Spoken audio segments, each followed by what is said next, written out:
அனைவருக்கும் வணக்கம். இந்த வீடியோவில் நம்ம ஸ்லீவ் எப்படி கட் பண்ணுறதுன்னு பார்க்க போகிறோம். போன வீடியோவில் நம்ம ப்ளவுஸ் பேக் எப்படி கட் பண்ணுறதுன்னு பார்த்தோம். இந்த வீடியோவில் ஸ்லீவ்ஸ் பார்க்கலாம். நம்ம எப்பயும் போல் அந்த ரெஃபரன்ஸ் லைன் ஒன்று வரைஞ்சிக்கணும். ஏன்னா ப்ளவுஸ் நம்மளுக்கு ஈவனாக இருக்காது கீழே. அதை கட் பண்ணுறதுக்காக ரெஃபரன்ஸ் லைன் வரைஞ்சிட்டு தையலுக்கான நான் 1 இன்ச் அளவு நான் இங்கே மார்க் பண்ணியிருக்கேன். நம்ம உடம்புக்கு கொடுத்த மாதிரி இதில் கையிலையும் ஒரு 1/2 இன்ச் இறக்கம் வைக்க சொல்லியிருக்காங்க. அதனால் அந்த 1/2 இன்ச்சு நான் இங்கே மார்க் பண்ணுறேன் பாருங்கள். எனக்கு கண்ணளவுலேயே 1/2 இன்ச் எவ்வளோ இருக்குன்னு தெரியும். அதனால் நான் அப்படியே மார்க் பண்ணுறேன். அங்கே சும்மா அந்த அளவுக்காக தான் அந்த இடத்துல நான் லைட்டாக மார்க் பண்ணுறேன். ஏன்னா நம்மளோட ஃபுல் லென்த் அந்த செகண்ட் லைன் இருக்குது பாருங்கள், அதுதான் மிடில் இருக்குது இல்லைங்களா, அதுதான் என்னோடய ஃபுல் லென்த் லைன். இப்போது ப்ளவுஸ் எப்பயுமே எப்படி பண்ணணும்னா, நம்ம ஷோல்ட்ரு சைடு இருக்குது பார்த்திங்களா, ஷோல்ட்ரு சைடு நம்ம மடிப்போம் இல்லைங்களா, அந்த மடிப்பு பகுதி இந்த நம்ம துணியோட மடிப்பு பகுதி இருக்கணும். நம்ம தையல் போடுற சைடு இந்த ஓப்பன் சைடு இருக்கணும்.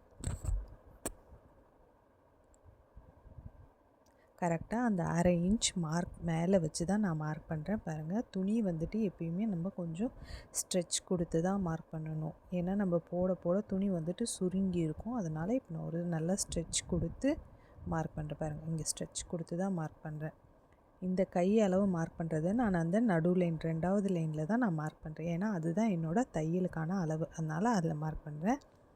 அப்புறமேட்டுக்கா ஷோல்ட்ரு ஜாயிண்ட்டு கரெக்டாக எங்கே ஷோல்ட்ரு ஜாயிண்ட் ஆகுதோ அந்த இடத்துல மார்க் பண்ணிவிட்டு ஒரு 1/4 இன்ச் தையலுக்கான அளவும் நான் கொடுக்குறேன். இழுத்து தான் நான் இங்கே மார்க் பண்ணுறேன். நல்லா பாருங்கள், ஸ்டிச் பண்ணி தான் நம்ம எப்பயுமே மார்க் பண்ணணும். அடுத்து இங்கே ஆர்ம் ஹோல் கிட்ட ஒரு மார்க், நம்ம ஆர்ம் ஹோல் ஜாயிண்ட் எங்கே வருதோ அங்கேயும், அதுக்கப்புறம் தையலுக்கு ஒரு அளவும் கொடுக்கணும். இந்த ஆர்ம் ஹோல் நீங்கள் இப்படியே ப்ளவுஸில் இருக்க மாதிரியே மார்க் பண்ணலாம். இல்லைன்னா இன்னொன்று நம்ம ஃப்ரெஞ்ச் கர்வ் வச்சும் மார்க் பண்ணலாம். ப்ளவுஸில் இருக்கிறதே மார்க் பண்ணுறீங்கன்னா பேக் சைடோட தையல் எந்த லைனில் வருதோ அது மேலேயே அப்படின்னு நீங்கள் மார்க் பண்ணிக்கிட்டே இங்கே மார்க் பண்ணிக்கலாம். இல்லை ஃப்ரெஞ்ச் கர்வ் வச்சு நீங்கள் ஜாயின் பண்ணுறீங்க அப்படின்னா நம்ம இந்த ஆர்ம் ரவுண்ட் கிட்ட அக்கிள் கிட்ட நம்ம ஒரு மார்க் பண்ணியிருக்கோம் பார்த்திங்களா, அதுக்கு நேராக ஒரு ஸ்ட்ரெயிட் லைன் வரைஞ்சிட்டோன்னா நம்ம இதை பேஸாக வச்சு நம்ம வரைஞ்சிட முடியும். இப்போது அங்கே மேலே நம்ம ஷோல்ட்ரு கிட்ட ஒரு ஜாயிண்ட்டுக்கு கொடுத்தோம் பார்த்திங்களா, அந்த இடத்துல இருந்தும் இந்த அக்கிளுக்கு கொடுத்த மார்க்கையும் டயக்னலாக மார்க் பண்ணுறோம். நான் உங்களுக்கு கிளியராக காட்டியிருக்கேன் பாருங்கள். டயக்னலாக மார்க் பண்ணிவிட்டு இப்போது இந்த அக்கிள் கிட்ட போட்டிருக்க லைனோட மிட் பாயிண்ட் எடுக்கணும். பாருங்க, அந்த அக்கிள் கிட்ட போட்டிருக்க பாயிண்டில் நம்ம மிட் பாயிண்ட் எடுத்து அந்த மிட் பாயிண்ட்லேருந்து இந்த டயக்னல் லைனுக்கு பர்பண்டிகுலராக நேராக ஒரு கோடு போடுறோம். இது பார்த்திங்கன்னா நம்ம டீ ரிவர்ஸ் பண்ண மாதிரி இருக்கும்.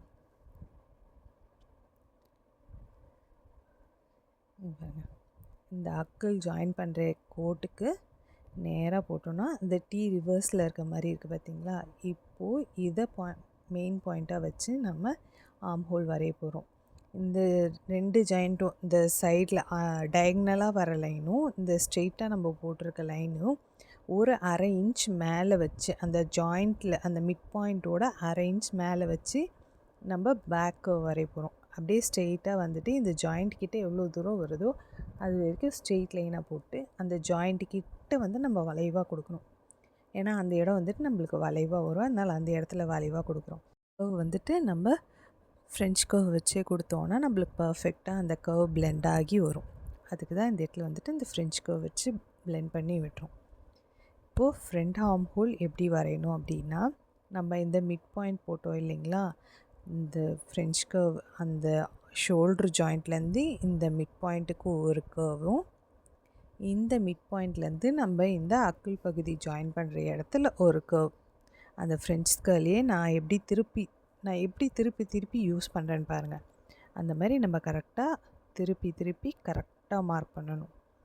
அந்த கர்வ் நம்மளுக்கு கரெக்டாக வந்துச்சுன்னா தான் நம்மளுக்கு அந்த ஆர்ம் ஹோல் கரெக்டாக ப்ளேஸ் ஆகும். இதுலேயே நீங்கள் உங்களுக்கு தெரியுமான்னு எனக்கு தெரியல, நம்ம ஃபஸ்ட்டு வரைஞ்ச ப்ளவுஸோட லென்த் வச்சு வரைஞ்சோம் பார்த்திங்களா, அந்த கர்வும் இந்த கர்வும் சேமாக தான் வந்திருக்கும்.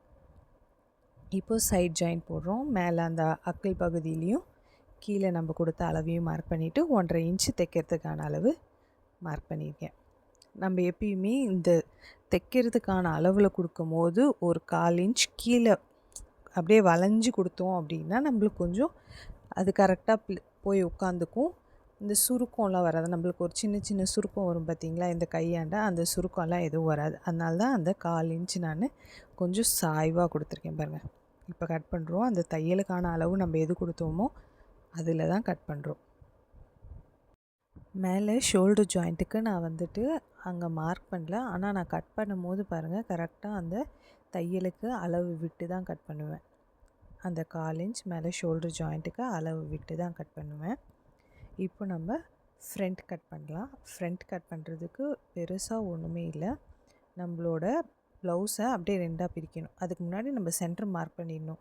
ஏன்னா நம்மளுக்கு அது கன்ஃப்யூஸ் ஆகிடும், எது ஃப்ரண்ட்டு எது பேக்குன்ட்டு. அதனால் சென்டரில் மார்க் பண்ணிவிட்டு அந்த துணியை அப்படியே பிரித்து போட்டு நம்ம ஃப்ரண்ட்டுக்குன்னு மார்க் பண்ணோம் பார்த்தீங்களா, அதில் கட் பண்ணணும். நான் இப்பயும் சொல்கிறேன், நான் வந்துட்டு அளவுக்கு தையல் அளவு நான் விடலை. அதை வந்துட்டு நான் அப்படியே என் கண்ணாலே இந்த அளவு தான் தையலுக்கு அப்படின்னு சொல்லிட்டு நான் பார்த்து கட் பண்ணுறேன். நீங்கள் மார்க் பண்ணும் போது தையலுக்கான அளவு விட்டு கட் பண்ணுங்கள்.